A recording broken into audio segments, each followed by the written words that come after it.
2 Kings 10. Death of the sons of Ahab of Israel.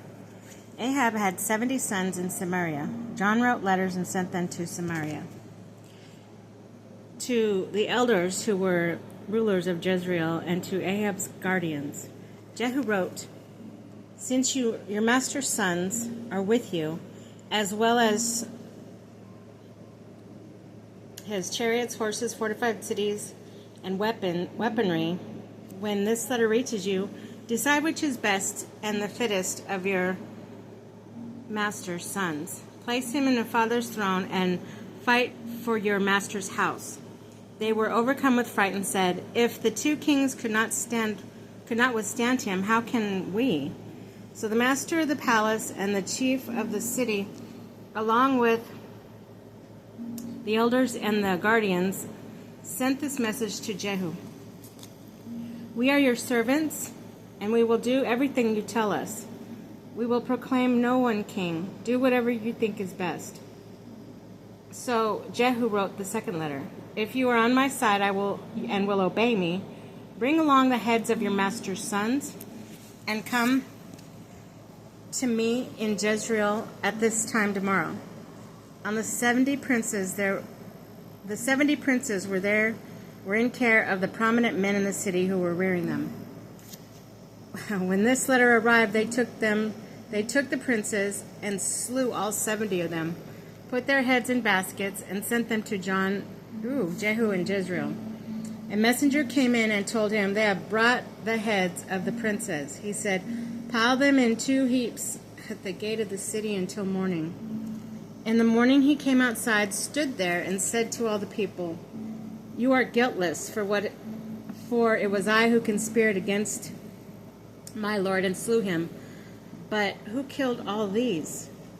Know that not a single word which the Lord has spoken against the house of Ahab shall fail. The Lord has accomplished what he has decreed through his servant Elijah." And so Jehu slew all in Jezreel, as well as all who were left in the house of Ahab in Jezreel, as well as all of his powerful supporters, inmates, priests, leaving no survivor. Then he went back inside. Death of the relatives of Ahaziah of Judah. He set out for Samaria, and at Betheked Heroim, on the way, Jehu came across the relatives of Ahaziah, king of Judah. "Who are you?" he asked. They said, "We are the relatives of Ahaziah. We are going down to visit the princes and the families of the queen of Mother."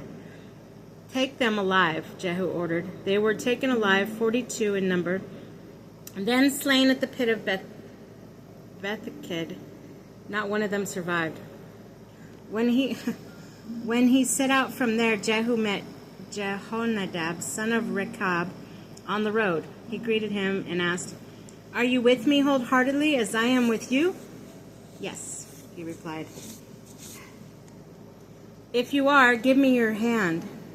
He gave him his hand, and he had him come mount his chariot, and said, "Come with me and see my zeal for the Lord." And they took him along in his chariot. Slaughters of the worshippers of Baal. When he arrived in Samaria, Jehu slew all who were left in Ahab's line in Samaria, doing away with them completely, according to the word the Lord spoke to Elijah. Jehu gathered all the people together and said to them, "Ahab served Baal to some extent, but Jehu will serve him yet more. Now summon for me all Baal's prophets and all his servants and all his priests, so that no one is absent, for I have a great sacrifice for Baal. Whoever is absent shall not live." This Jehu did as a ruse, so that he might destroy the servants of Baal. Jehu said further, "Proclaim a solemn assembly in honor of Baal." They did so, and Jehu sent word throughout all of Israel. All the servants of Baal came. There was no one who did not come, and they came to the temple of Baal, and was filled from wall to wall. Then Jehu said to the children of the custodian of the wardrobe, "Bring out the garments for all the servants of Baal." When he had brought the garments for them, Jehu with Jehonadab, son of Rechab, entered the temple of Baal and said to the servants of Baal, "Search and be sure that there is no one who serves the Lord here with you, but only serves Baal," servants of Baal. When they proceeded to offer sacrifices and burnt offerings, now Jehu had stationed 80 troops outside this warning. "Any of you who lets someone escape these whom I shall deliver into your hands shall pay for life." As soon as he finished offering the burnt offering, Jehu said to the guards and aides, "Go in and slay them. Let no one escape." So the guards and the aides put them to the sword and cast them out. Afterwards they went to the inner shrine of the temple of Baal and took out the pillars of the temple of Baal. They burnt the shrine, tore down the pillar of Baal, tore down the temple of Baal, and turned it into a latrine, as it remains today. Thus Jehu destroyed Baal in Israel. Death of Jehu in Israel. However, Jehu did not detest from the sins which Jeroboam, son of Nebat, had caused Israel to remit, the golden calves at Bethel and at Dan. The Lord said to Jehu, "Because you have done well what is right in my eyes, and have done to the house of Ahab all that was in my heart, your sons to the fourth generation shall sit upon the throne of Israel." But Jehu was not careful to walk in the law of the Lord and the God of Israel with all his heart, since he did not desist from the sins which Jeroboam had caused Israel to commit. At that time the Lord began to dismember Israel.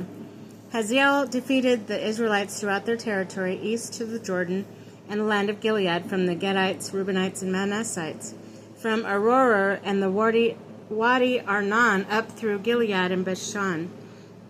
The rest of the acts of Jehu, with all that he did, all his valor, are recorded in the book of the Chronicles of the Kings of Israel.